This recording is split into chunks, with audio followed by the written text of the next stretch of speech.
What is up, everybody? It is Nick Harrington, your co-host here of the Effing Podcast. I'm joined by Bo Belmer and Jake Barr here in the studio. Today, we are breaking everything down at the Vegas Grand Prix, the penultimate race of the F1 calendar. Things were looking pretty bad for Vegas. Thursday night, a lot of controversy, but Vegas delivered in a way that you wanted to. We've all had those trips. You go to Vegas, you come down 10 grand, and maybe, you have like regrets. What happens in Vegas stays in Vegas. Well, this race delivered one of the best of the season. We're breaking it all down right here. All right, let's do this.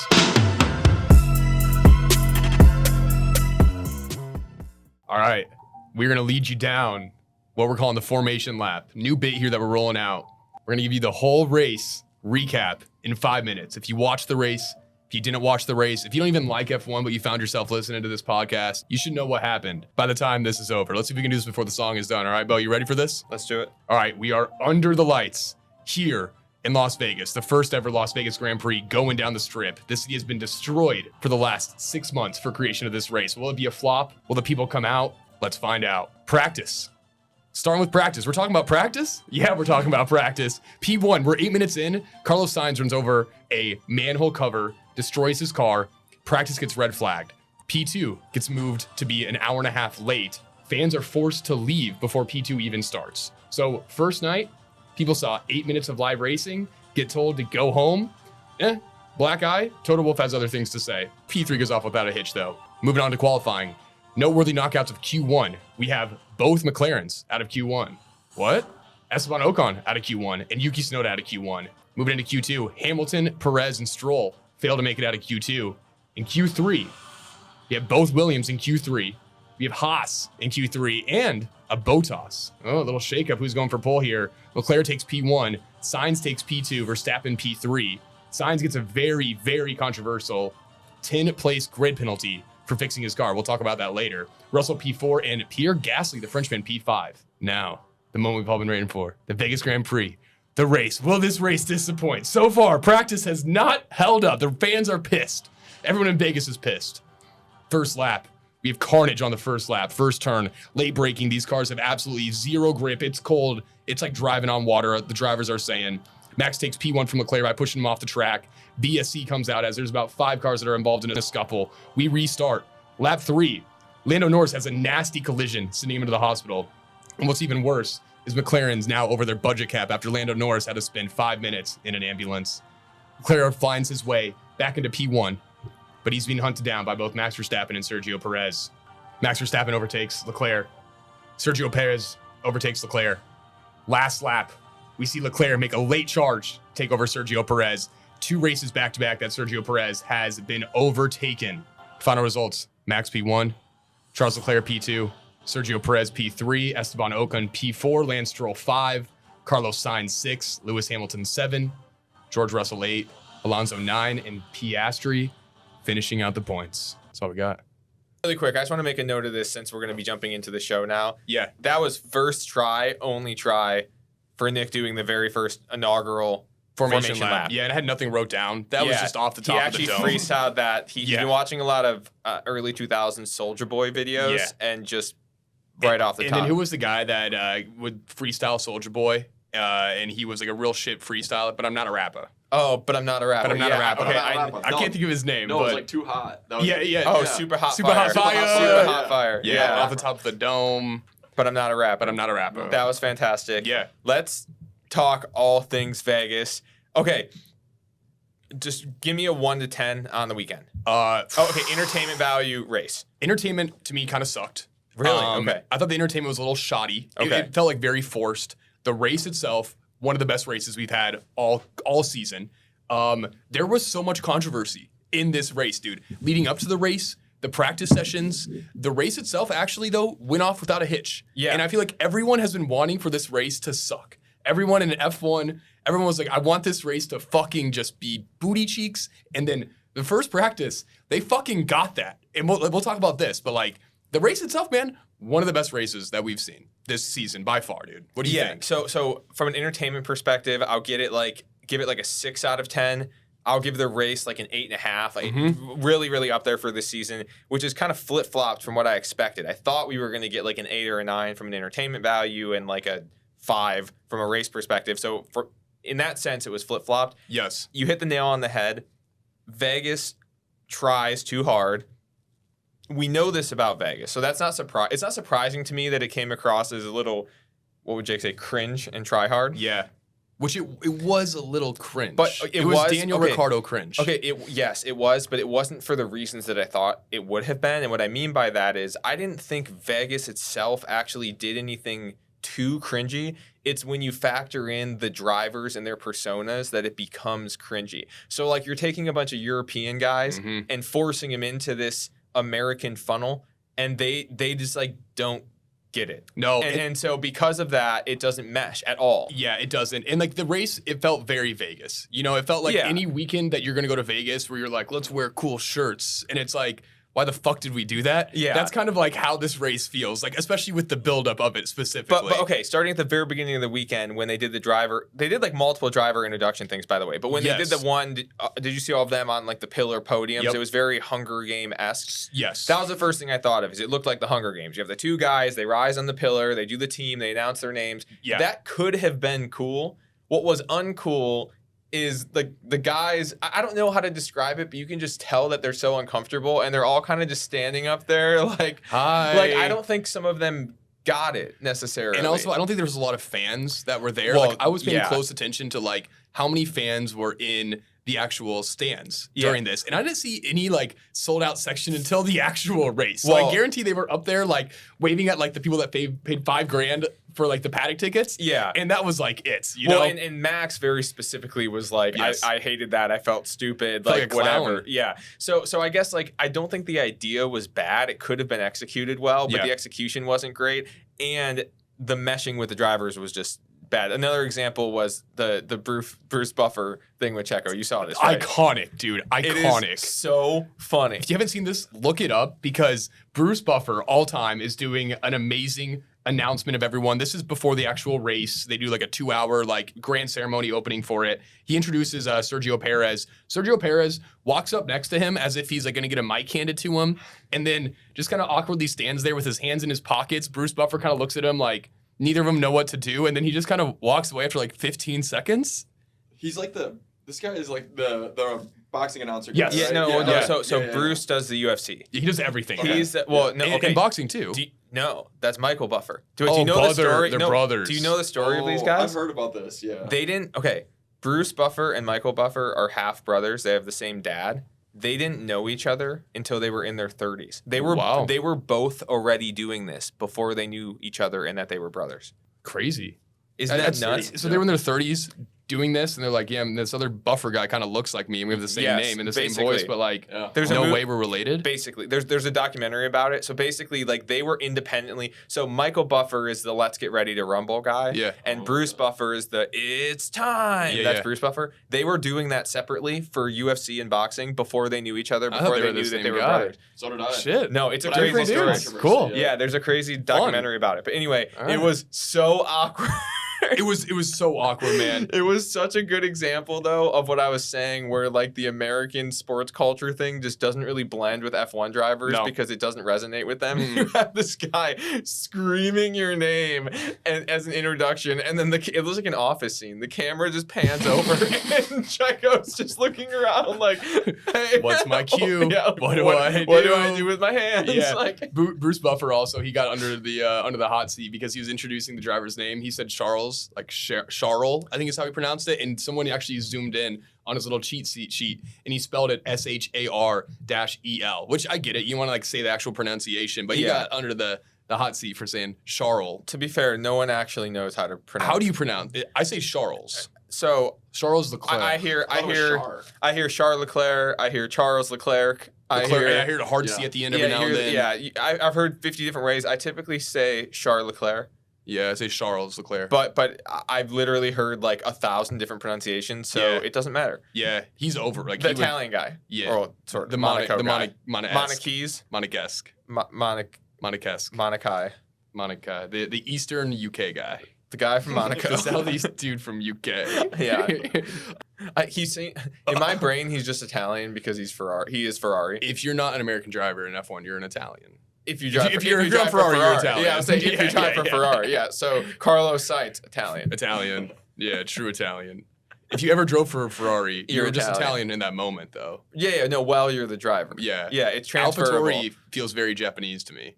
Yeah, it's actually, It's Honda. pretty sure, isn't AlphaTauri also Italian Yeah. ultimately? But it's, Toro Rosso is definitely see, Italian. that's Japanese for sure. Red Bull, what is that? That's American, baby. Yeah, oh yeah, true American, true American. Well, dude, I think it's kind of hard to talk about this race because there's so much that happened. I think we start with practice on this because there Yeah. was so much controversy that happened. Quick recap: cars are on the track for 9 minutes. First practice session. It's our first time ever seeing these cars actually go around. Like we have no fucking idea how it's gonna go. We're 9 minutes in. Carlos Sainz, the Italian Ferrari driver, he drives over a manhole cover, which absolutely obliterates his car. It's a shower of sparks. His car is totaled. We Why are see there always manhole covers? Like, street track. Well, it's street track. Yeah, this is the Street actual track. road. Yeah, it's a real So strip. the problem isn't that there's a they have manhole these things cover. The sealed problem is up? they didn't seal it. Mhm. It's the problem. Mhm. And it wasn't the only spot. So it was the only spot that there was an issue, but there were additional covers that they had to go in and seal after the fact. Yes. So I think they used Quickcrete actually to seal them all up. yeah, okay. One thing I thought that was, I guess to kind of finish the story. So he goes over it, Yeah, damages goes over his car. it. Yep. The huge controversial part is that he had to replace a battery as part of the damages because of this, Mhm. which gave him a 10 spot grid penalty for qualifying. Yes. Which is For the race. That's Yeah, what I'm yeah, saying, yeah, for the race. yeah. Which is crazy when it was an FIA error. Yes. And then also on this too, so they basically red flagged practice 1. They had to push back practice 2 till 2:30 a.m. and they kicked out all the fans that were there and said you can't watch it. So basically all the fans had to go home. Cars were on track till 4 a.m. that night with P1 and P2. Yeah. So obviously super shitty for the people who were there trying to watch FP2, but also who cares about FP2?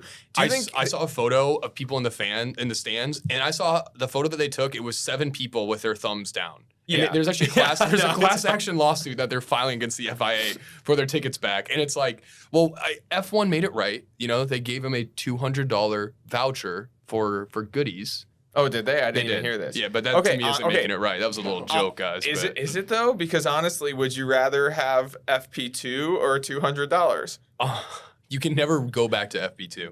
You can never ever go back to FP2. I personally FP2 is where shit goes down, man. Okay. If you went to the Vegas Grand Prix and you were only gonna attend FP2 for some reason, that's on you, man. Like, I'm sorry, but I do not feel bad for you. Like, Yeah, I'd no. rather have $200 than just go see FP2. Presumably, these people were seeing at least, Yeah. Well, they got to see 10 minutes of FP1. What more could they want? You know? I understand being mad as a fan. I get it. But I saw a guy who wrote like a freaking novel on the F1 Reddit page about how he's been an F1 fan for 20 years and them getting kicked out of FP2 just completely ruined his fandom. Get over it, Yeah, dude. fuck yourself, bro. You got $200. Honestly, go put it on the roulette table. I rather. Yeah, and It's you might be FP2. getting more. There's a class action lawsuit. You might be Yeah. getting a $30 check in the mail. Yeah, You know, like okay, what else could you want? Do I think they have a leg to stand on? Yeah, Yeah, for honestly, sure, I do. for sure. And the FIA sucks, quite Yeah, frankly. they And do. like they need to get their shit Let's out talk about the together. signs penalty, though, because that is, I think, more important than this. Can we talk about one thing just with the actual manhole before that? Yeah. Toto's comment Yes. on this was so bizarre to me because he would lose his mind if it happened to Mercedes. I don't understand why he even had any hard stance on this. I think you want to hear why I think? I do, yeah. I think he is going to be in the FIA at some point, and he's Oh. basically like covering his ass to say, no, the FIA is great.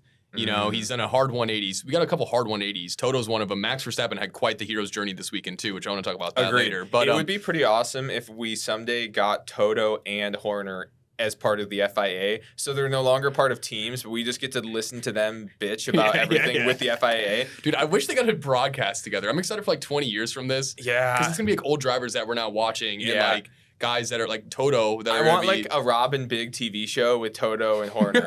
Just like handcuff them together for a weekend every going race out weekend. to buy bulldogs. Yeah, and- those two are going to be best friends when it's all over. yeah. I If think they're they, not already. I feel like they like such mutual respect for each other that it's Yeah. like they're the two best at what they do. They hate each other because they have to. Right. Yeah, I agree with that. Okay, on to Sainz and the penalty. What were you going to say? Oh yeah, like it seems. I understand where the FIA is coming from. Basically, giving him a 10-place grid penalty because he had to replace a component of his car. You replace a component of your car, you only get a certain amount of those. If you do any more of those, you get a penalty.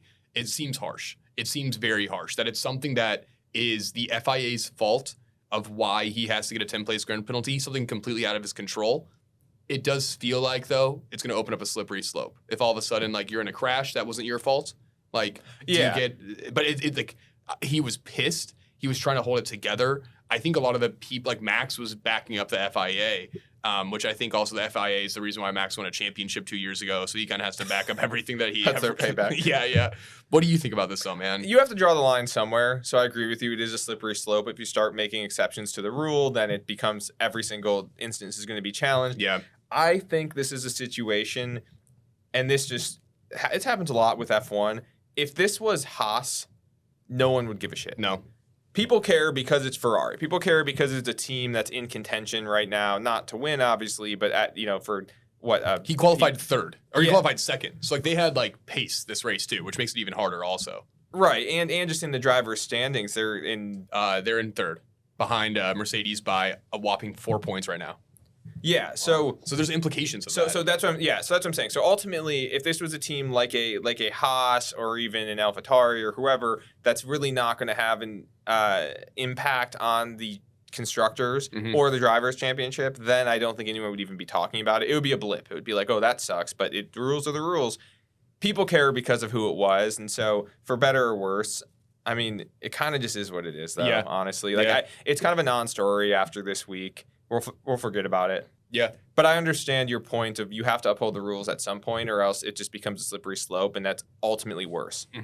So I think that everyone wanted this race this weekend to fail. You know, everyone wanted there to be some giant catastrophe. We no. Everyone but us. Everyone outside of this fucking room wanted this race to be a bad weekend. And anyone listening to this. Yeah. The fucking the real ones at least. Yeah, the homies. Yeah. But the race itself, Bo, was a decent race. It was pretty good. It was a decent race, man. Maybe one of the best we've had all season. Yeah. We haven't ripped through qualifying yet. Do you want to talk qualifying first? Let's talk qualifying. Okay. So Ferrari performed really well. Charles Leclerc, very fast. Carlos Sainz, very fast. And it was kind of nice because he was basically proving the point, even though I liked that he pushed it, even though he knew he was going to get that penalty. Now, obviously, of course, he still wants to be as far up to the front as he can, but you could tell there was a chip on his shoulder and he came to perform. Yeah.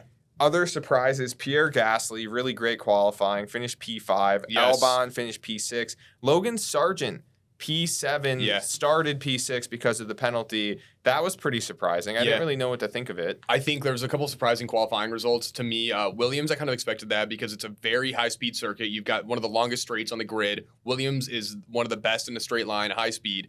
But, dude, Alpine, I did not expect that to happen. And they had a good race, dude. Gasly got kind of fucked at the end.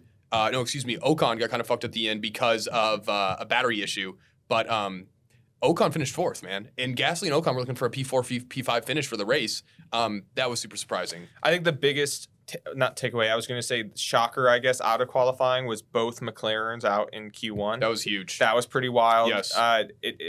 It was kind of just a return to like flashes from earlier this season where they've really like rode this roller coaster up and back down again now. I mean, it was just 1 week, but we projected a podium for them this week, and now they're not getting out of Q1. Yep. So pretty crazy. Pretty bad. Yeah. Not good. Less than ideal. No. If you qualify first, then you're ahead of all the other cars. That is and if you qualify last, all the other cars are behind you. You got a lot more work cut out for you when you do that.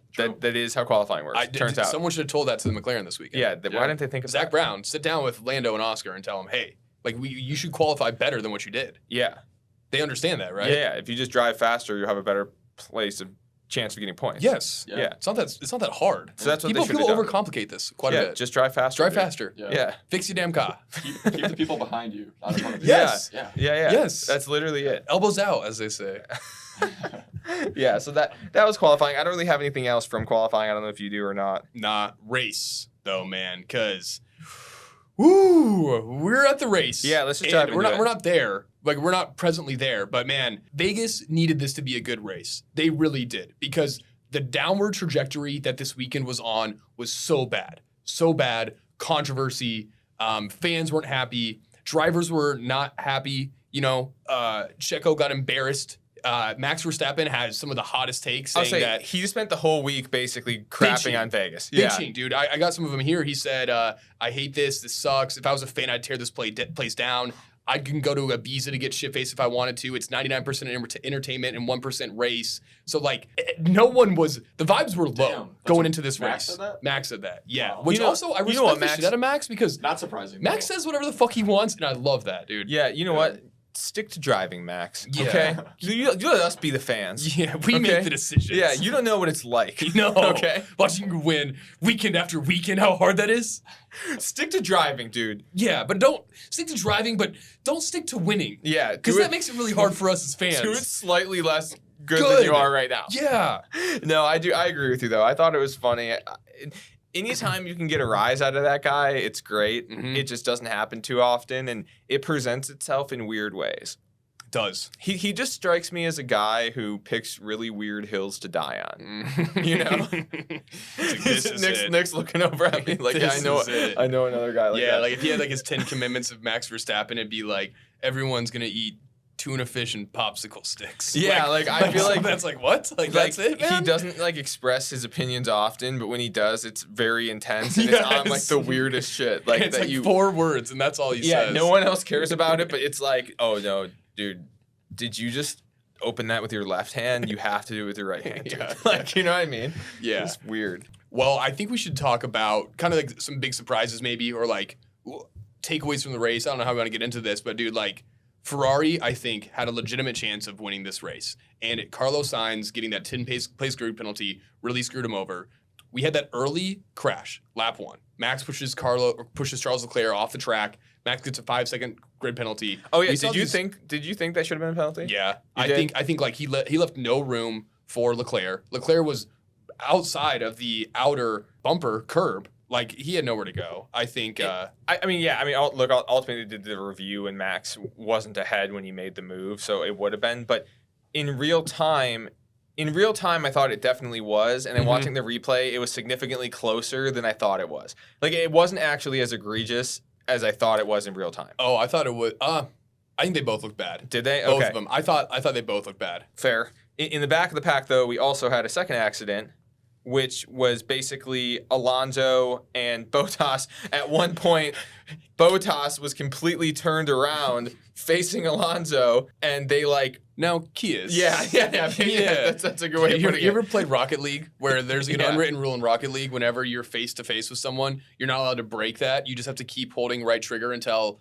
the computer somehow allows you guys to break up. That's what that reminded me of because they were literally head to head to each other, and it kind of became like a power battle. You know, it was like I'm not reversing. Yeah. Someone's got to reverse. I think Alonso finally shifted down to reverse. It was very dramatic for a little amount of like overall impact, meaning that Yes. nobody DNF'd strictly because of that accident. But there were some really huge moves. Namely, Tsunoda jumped 9 positions at that time, and so did Stroll had a huge Yeah. jump too. Yeah. Ocon, I think, had a huge jump as well.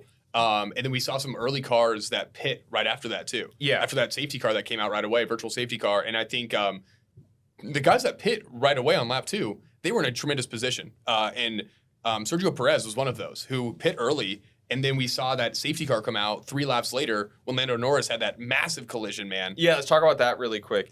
That was brutal, dude. Did we ever find out what exactly happened? Something must have broken. From what I saw, his car bottomed out. He lost the rear grip. His car spun. He was shaken up, man. That was a huge collision. Yeah, he ended up going to the hospital. What was Yeah. weird is he got out of the car and he looked relatively fine. I mean, ultimately, I don't think he had any serious injuries or anything. No, I don't think he did. But it looked like it should have been really bad. And then it looked like, oh, he's totally fine. He walked it off. And the next thing you know, we're seeing these scenes of him Yes. actually in the hospital. So it kind of was like teetering back and forth of I couldn't tell how serious it actually was. yeah, it's like, but are it you really good. It really like came out of nowhere though. Whatever his injuries, like in the hospital. Like, I don't what- think anything substantial. No. Probably just soreness and maybe the concussion protocol or something. Yeah. But did you see too that where it actually happened on the track? So you've been to Vegas, Jake? You haven't yet, I don't believe, right? No. So when you're walking on the strip, there are multiple places where there's you can't just walk across the street. There's escalators that go up to like sky bridges, right? And this happened right underneath one of those escalators. So apparently people who didn't have tickets were just riding the escalators back and forth. Oh, like lovely. tons of people Yeah. to see because like when you were at the top of it, you could oversee the barricades. And so I saw this awesome I mean, awesome, but interesting clip where he comes flying backwards underneath like the escalator of all the people watching it right before he slams into the wall. Damn. Really good entertainment value for Free those tickets people. also. That's what I'm saying. Yeah. Yeah. So shout out to those people because they got their money's Yeah, they did, dude. $0. $0. They got their time's worth. Time for sure. Running up and down that escalator. Yeah, but that really seemed to come out of nowhere. I agree. Lap 2 just Yeah. exploded into the barrier. Glad he's okay. As well.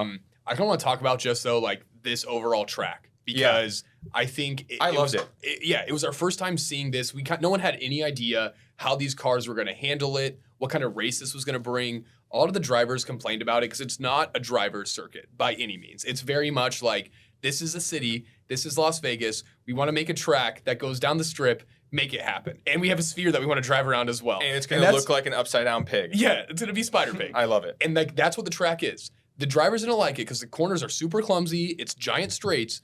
But man, the cars were super close the entire time. I think it was 82 overtakes. It was exciting. We saw battles for the lead. Like it brought good entertainment from a viewer's perspective. From like a driver's perspective, it's not a Silverstone. You know, you're not putting these cars on the limit. But from just like a watchability perspective, it was entertaining as shit. And Max didn't win. He But did. at least Max did win, but at least he wasn't in the lead the whole time. I know. Like, Yeah. at least there was something going on where you thought maybe someone else was going to win. Yes, dude. And like close battles in the midfield, close battles at the back. Also, like these tires had no grip the entire race. Like maybe lap 30, 40, we saw them actually able to put in like good laps and kind of get used to the track. But like the first couple laps, everyone was outbraking themselves because they had literally no grip. They're all running low downforce as well too because it's a long high-speed circuit. Which I thought brought another level of entertainment to it as well too. Because if these cars were able to grip like they could in warmer temperatures, who knows if they would have been able to ride as close? Who knows if we would have seen as many overtakes? So many like drivers just like risking it all to make it. I think.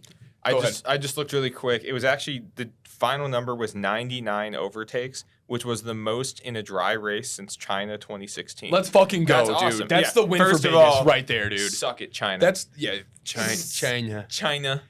Yeah. China. Fuck it. Communism down, democracy up. Capitalism always wins. Well, Yeah. Democratic Republic technically Prevails. up. Yes. Constitution. America.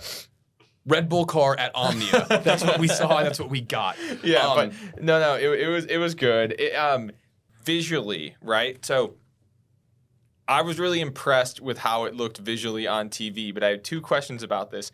And we'll have to look it up to what the final numbers were. I can't tell if it was like a packed house, sold out show or not. Same. Because they kept showing camera angles that showed that it was. Yes. But they were similar angles, so I can't tell if it actually was or if they just did a really good job shooting it so that it appeared like it was. I agree, dude. And the whole time I was like pausing it, trying to see like, is that grandstand full?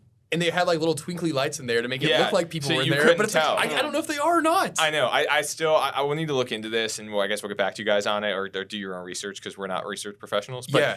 I'm saying no. I'm saying It was all probably camera like magic? 70% full in attendance. yeah, I haven't talked to anybody who is physically there yet, so I guess we'll have to do that as well. But it's interesting to find out. The way that they actually shot it, though, visually looked great on Yeah. TV. The sphere seemed to just be ads most of the time. Yeah. I saw a Salesforce ad at one point. I saw a Boo. Charmin ad, Yeah. one of those that was a bears little, wiping their booty. I'm like, we don't need to see that. that was a little disappointing when You know? they could have done chat roulette. You Yeah, know? yeah. If they would have just listened to the show, Yeah. it would have been a much better outcome. Yeah, that was disappointing. Another question I had for you about the race in general. So Max, another, not come from last, but come from behind victory relative to what he's typically been doing this year. Do you think Ferrari did have the opportunity to win this? Because to me, this just shows, obviously, we know how good Max is. It also just showed how good Red Bull is, like the Yeah. car. Because I don't think this was Fast and the Furious where Brian's like, I almost had you. And You Vin almost Diesel's had like, you almost me." had me. Yeah. You never had me. Yeah. And Dude, that to me was this race. My thoughts on that, I think, because there was a late safety car that came out, and Leclerc had to stay out. He was in P1, so he stayed out for track position, which he should have done. Good call by Ferrari. Every other driver from second to seventh came in and pit for new tires. So Leclerc at that point had like 5 or 6 lap old tires on. I think that's why it was hard for him, because his tires were a little bit older. Max and Checo came out on fresher tires. Leclerc actually passed Checo on raw pace, but I think Max just has like the package to put it all together. If they were all on the same tires there, and if Carlos Sainz was somehow in that mix, I don't know, man. I think they had a shot. If Carlos Sainz didn't get a 10-place grid penalty, I think Ferrari had a really good chance of winning this race. Okay, that's fair. Yeah. I'm not convinced. What do you think? You think Max either way taking this home? I think Red Bull either way was going to take it home, whether it be Max or I guess. I don't think Checo had it. I don't think he had the right package, but I think Max, like, obviously he won, you know, so of course he did take it home. Yeah, I guess, okay, put it this way. I at no point thought that Charles Leclerc was going to win this race. At no point was I sitting there being like, holy crap, he's going to win. Doesn't that kind of suck? Yes. Yeah. But it was a realization that I had as I was watching it. It's not that I don't want to. Right. I just, no part of me truly believed that at any point. You know that you're lying to yourself if you tell yourself, yeah, Leclerc is actually going to win There this. was a point where I thought Max won't win this, I guess. But I assumed it was either going to be him or Checo until it was him. Until ultimately. it was Max. So, yeah, one thing though on that, the push from Leclerc in the last 2 laps was extremely impressive. It was akin to what Alonso did a couple weeks ago. I mean, that last dive in the last lap was ballsy. It was, dude. Like, he just sent it. Yes. Which was awesome to see. I love that. Also, Checo has got to get it figured out. What's with him on last laps, man? I don't know. But also, does he not like to stay in front of other cars? Does he? Maybe they don't tell him like, hey man, you got another lap. Yeah, I don't know. It's definitely obviously been a pain point for Checo. Yeah. I did think it was interesting that Max did slow down to try to Yeah, that tighten was the cool. gap to help him, which is not a very Max type of thing to do. No, it's not. I think also though that him kind of slowing down almost hurt at the end because then Leclerc was taking advantage of the slipstream once he got around Checo. But yeah, when Max, because he was ahead by 5 seconds and he came back to 1.5 seconds, which is more than what they asked him to do. I thought the Max was going to tell him to go pound sand when he said that. Because remember last time they asked him to do like a swap back? Not with exactly Checo? a team guy. Yeah. No. No, you want to hear a Max stat though? Is it crazy? It's crazy. Okay, yeah, I'm in.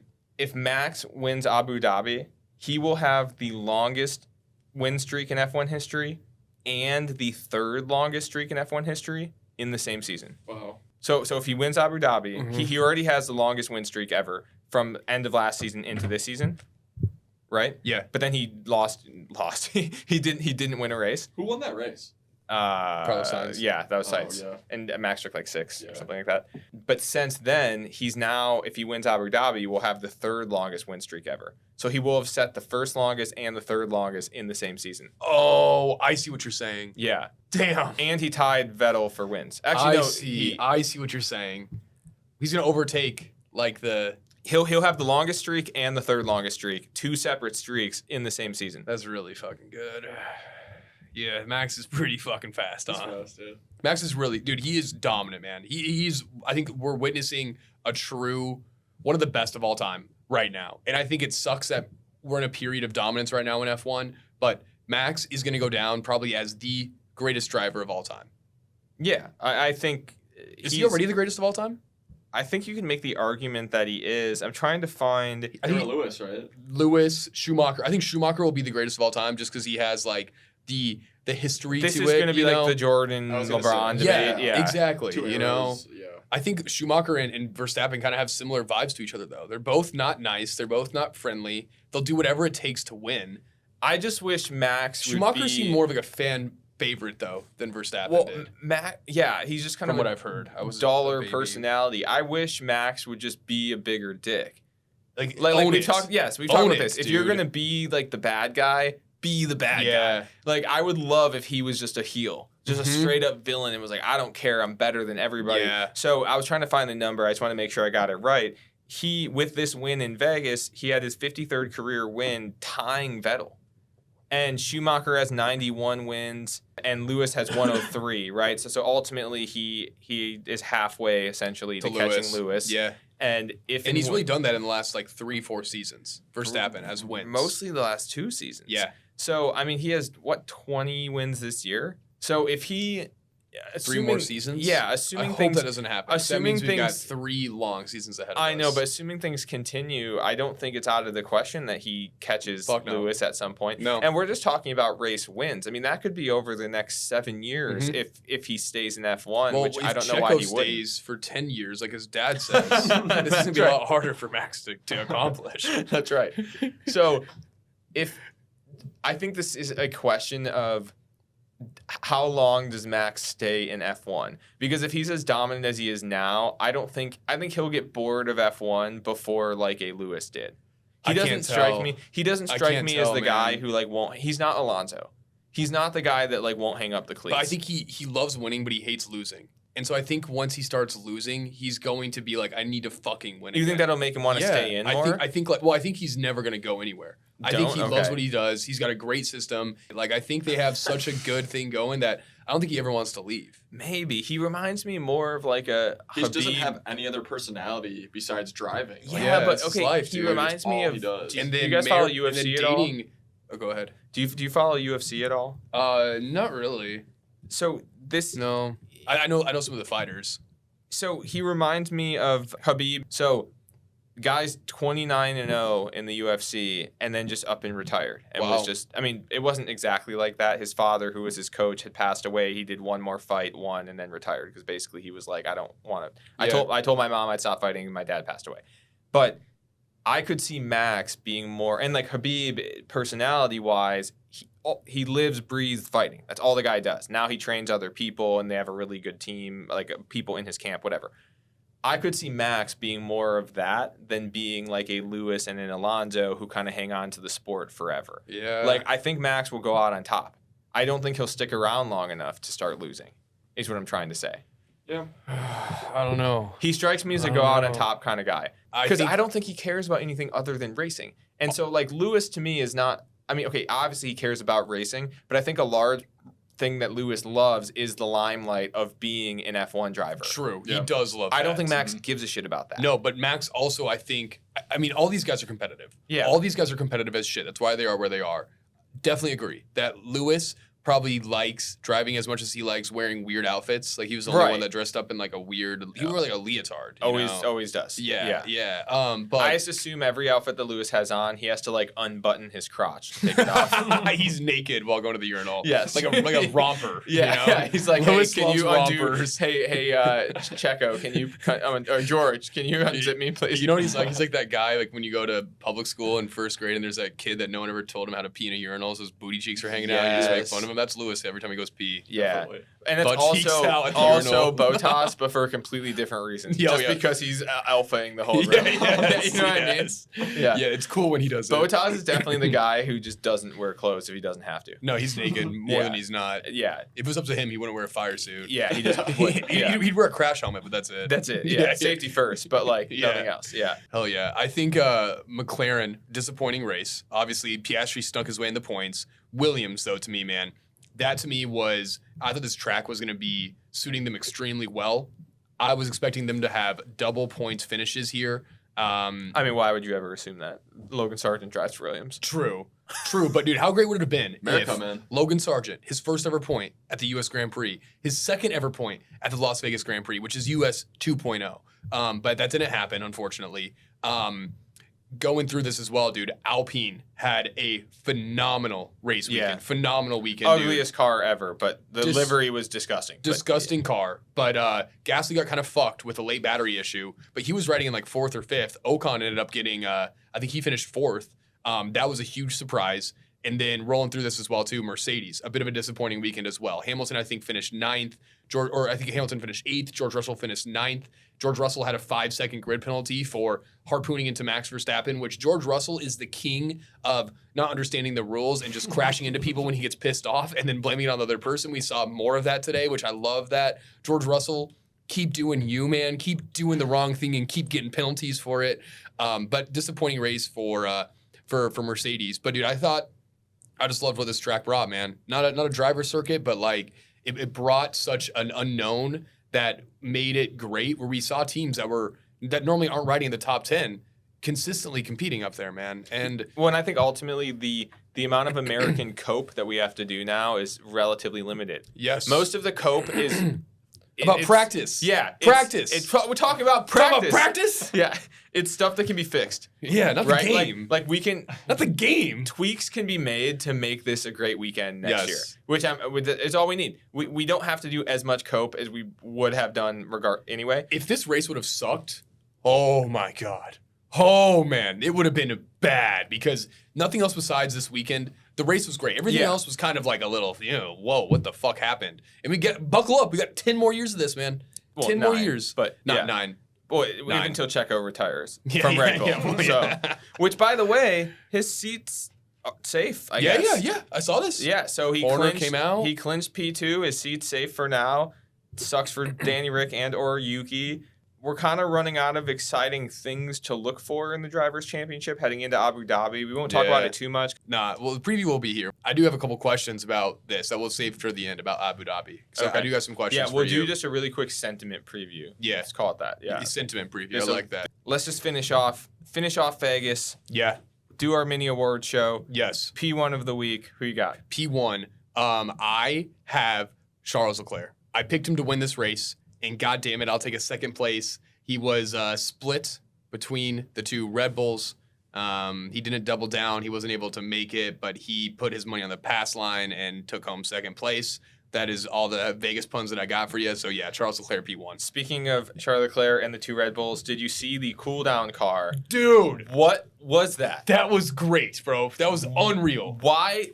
They took the podcast. They took Max's podcast to the back of a Phantom. But why? Did you see this, Jake? No. After the race, they did the podium presentation in front of the Bellagio, so they had to drive, to get there. And instead of having 3 separate cars, or even a couple separate cars, they just shoved all 3 drivers into a Phantom. They were literally sitting on top of each other. Yeah. First of all, Max That's getting the hilarious. middle seat is hilarious. So funny. And second, what if that would have been like Russell, Max, and They just start throwing hands. yeah, what if there would have actually been contention going on? Then they just shove them in the car Yeah. and they're like, get Figure it over out. it. It's like have you ever seen the picture of This Is Our Get Along shirt? And it's like the siblings with the extra large T-shirt, and the parents are making them both wear it so that they get along. You know what I'm saying? Oh, they put them both in the Yeah, shirt. they put them both in the shirts. Yes. It's like that. Well, I love it because like Checo's having a horrible time. Oh, Checo looks awful. pissed. He's Yeah. looking out the window like as if he's regretting every single moment of his life that he's ever lived.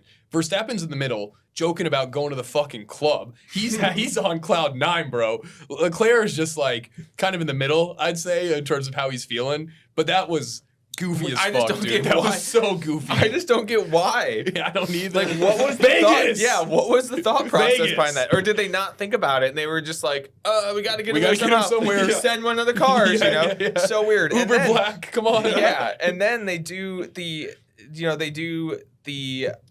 national anthem and the trophy and all of that. And then at the very end, you probably turned it off by this because I think I'm maybe the only person who watched this far into the broadcast. But they're like, and now our special follow-up to the race presented by the Bellagio. And they do this ad read, and then all 3 drivers turn around, and the Bellagio fountain just does its little fountain thing. And it was like, first of all, I've seen this in person. It's kind of cool. It's cool. It's fine. It's cool. But like, it's the same every time. And so, or at least, I don't know if it's literally the same, but like if you've seen it once, you've seen it. You've seen it, right? yes. Doesn't matter what song is in the background. Yeah, you've seen it. And so they like announce it like it's this amazing cool thing, Like and a then Shamu or something. and then all 3 drivers turn around and it's going on, and they're kind of like, wow, Yeah. Vegas, Water. this is crazy. In their defense, it was so awkward. They didn't have the fountain running during the race, so maybe they thought it'd be a little bit more my God. exciting. Oh, maybe that's probably why they didn't do it during the race. They're for like, that people moment. will love this. But they They're just present. edging the, They Yeah, pre- edging the audience. Come the on, whole give me time. fountains, give me Yeah, but fountains. they presented it like, and special performance for our drivers. Like, they don't care, dude. Like, what are you talking about? Special performance The by last thing Max cares about is like, I'm so glad I won the race, so I get front row view for the Bellagio fountain show. Yeah. Like, He's get out of probably here. already seen like 20 times since being in Vegas. Oh yeah, and it's just like it's just a weird. It's weird. Vegas just did some some weird stuff. Those like, are the kind why of did things you do that? they just got to trim, you know? Yeah. They got to trim down for next year. They have some head Gotta of clean it marketing up. who thought that they were like so flashy and interesting, and it was like you're trying way too Yeah, hard. Max, have you heard of the Bellagio fountains before? Yeah, because they're gonna give you a private showing, front row. First ever. All you got to do is win the race, This man. is Katy Perry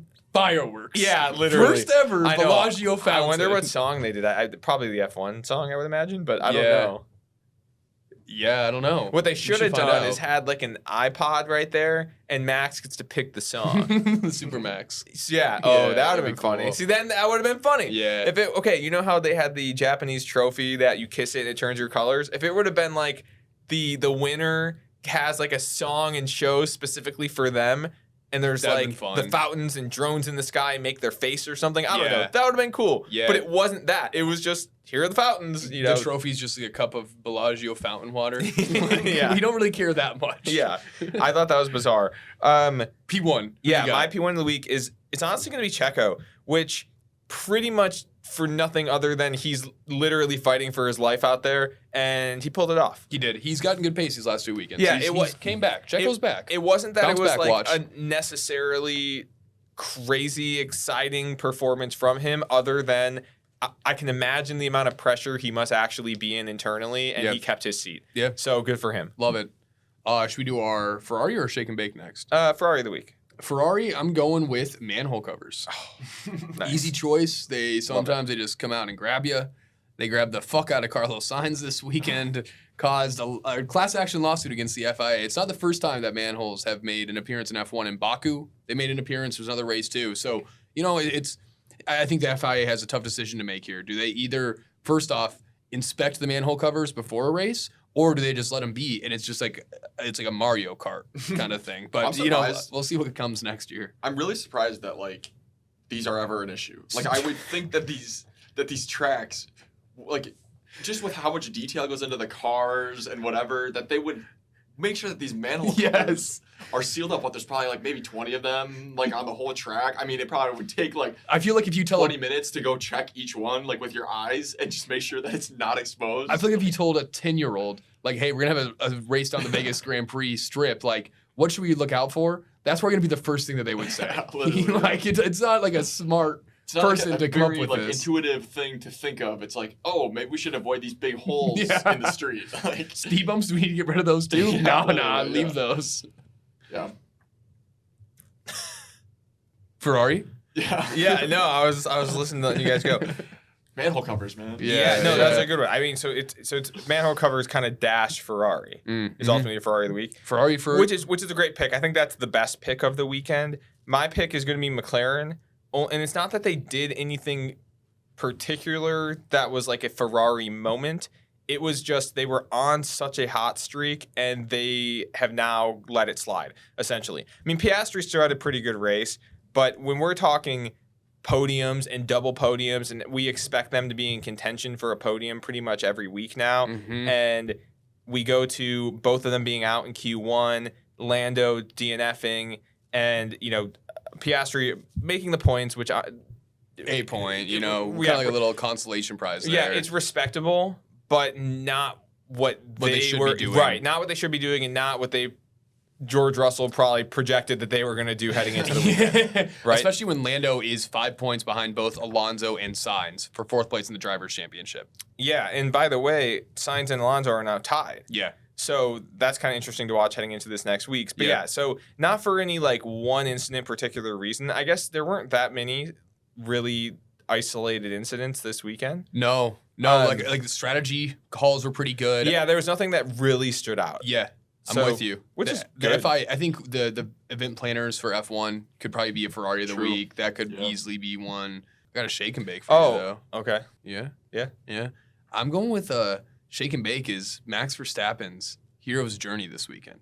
Because he started off the weekend, never wanted to come back to Vegas, spitting on the track, spitting on the fans, peeing in the Bellagio fountains, not happy. Into the weekend, man, he wins that race. He is literally singing Viva Las Vegas Oh, that was good. over the mic. Yeah. He is grinning ear to ear. He's joking about getting fucked up at Hakkasan after. Like, the man had the biggest, like, comeback of all time. Of just like, I hate this place to, yeah, I kind of like it now. That's like the Vegas effect, you know? Yeah, it's only the opposite. Like, you normally start high and end low, but his you suit know, was also hilarious. Did you see it? It was meant to be. It was meant to look like an Elvis impersonator. oh, fuck yeah. And the belt actually said Elvis on the back, Love that, which dude. was ironically hilarious because of how much he hated on Vegas whole weekend, and then he just is Now he's dressed like a huge Vegas performer. Vegaser. Yeah. Yeah, what is he's he? like never leaves all of a Yeah, sudden. is he just a huge Vegas guy now? Do you think? Yeah. Maybe it's like a bit he's been doing. Like, I love this place, but I just can't admit it to anyone. He has Maybe, to pretend like he hates it. secretly is like the most charismatic driver, and he Yeah, has yeah. like all of these concoctions going on in the background. He's like, fuck, I broke character. Yeah. That would be amazing. My Just a shake living and PR bake. stunt. My shake and bake, we did speak about this earlier, but it was just so funny, is Bruce Buffer and Checo. That was so funny. I cannot think of a more just weird, Tough interaction, yes, man. it looked like a scripted TV show scene. Yeah. And that will make me laugh every single time. It's like when you put two introverts together and you have like the one friend who's the glue guy and you got two friends that like barely know each other, may not be the most like outgoing people, and you're like, oh, actually I gotta run, and then just them two like, so you come Did you here see that often? TikTok? I just saw that. There was like when the mutual friend leaves. Oh, And it was, really? like, yeah, it was like three guys sitting in a row. It's like the mutual friend leaves, and it's like two guys are like, man, the weather. Yeah. Yeah. That's Buffer and Checo. It was so good. I loved it so much, and every single time I see that clip, I will laugh. yeah, forever. Just forever. Forever. I thought it was like, I saw that and I was like, oh shit, this is not going well. I was like, if this is like what the whole Vegas like weekend looks like, I'm like, It kinda this was. is not gonna be good. Before the race, it kind of was. That's that. what's so funny about taking all these like Euro dudes and dropping them into Vegas. It's just so fish out of water Yeah. and like Yeah. culturally different for the stupidest reasons. Yeah. It's awesome. I love it. Well, dude, I think we got to talk Abu Dhabi real quick. Last race of the calendar this weekend. R.I.P. Man. It's been a fair calendar, I'd say, a fair season. I got a couple questions for you though. Who do you think's gonna win the championship this year? One more race to determine it all. You think Max has got this? It's locked probably in? going to be Red Bull. Yeah. I think Red Bull. Yeah. Yeah, dude, it's coming to an end here. You know, it's kind of like a good book you don't want to read the last chapter of because you know you read that last chapter and it's over. Or this almost feels like more of like a marathon and it's the last mile and it's like I just can't wait for the season to be over. Yeah. Do you think you're going to miss the 2023 season? No, Yeah. I mean, yeah. I don't think this Yeah. is going to be a season that's going to go down as this season's always going to be talked about as Max Verstappen domination, dude. Just Yeah. the only races he lost were I think 3 or 4. Red Bull won every race but one in Singapore. Like it's the best thing to you come know. out of this season is the effing podcast. oh, that's So- for sure, dude. That's the fucking truth. What we are watching though, we do have some close battles for P4 in the drivers' championship. Carlos Sainz and Fernando Alonso tied at 200 points with Lando Norris nipping on their heels at 195. Leclerc at 188 right behind him. So, you know, that's kind of still a toss-up right now. P4 in the drivers' championship. The tattoo bet is 1,000% locked in. I am absolutely getting a tattoo. We got to figure out what that is and where my body it's going to be. And Face. then face tat, we haven't said no yet. Yeah. We were in Vegas last weekend. A face tat Mike Tyson style could have been funny, but I guess we can't do that now because Vegas is over. Oh, shoot. Yeah, missed your guys' golden window. And then Mercedes Ferrari in the Constructors Championship is right there too. It's a 4-point spread between Mercedes and Ferrari. McLaren has got that pretty solid in 4th. Aston Martin in 5th. That's a difference of 11 points though. So it's still like we can still see some shakeups between Mercedes and Ferrari and McLaren and Aston Martin in this last race, which that's what we're watching for, you know? Yeah, I was going to say this is back to let's just hope there's interesting things that happen. Yeah. And this has not historically been the most interesting track, No. has not been historically a high number of overtakes. Yeah. So let's just once again root for entertainment. That's all we got to root for. That's it. That's really all I got. I mean, I wish I had more on this. It's Abu Dhabi. Yeah, I got a good joke about Abu Dhabi. You want to hear it? Yeah, it's what you kind of a dad joke. Okay. You guys like dad jokes? Yeah. Of course. What's the difference between Dubai and Abu Dhabi? The people in Dubai don't like the Flintstones, but the people in Abu Dhabi do. See you next week.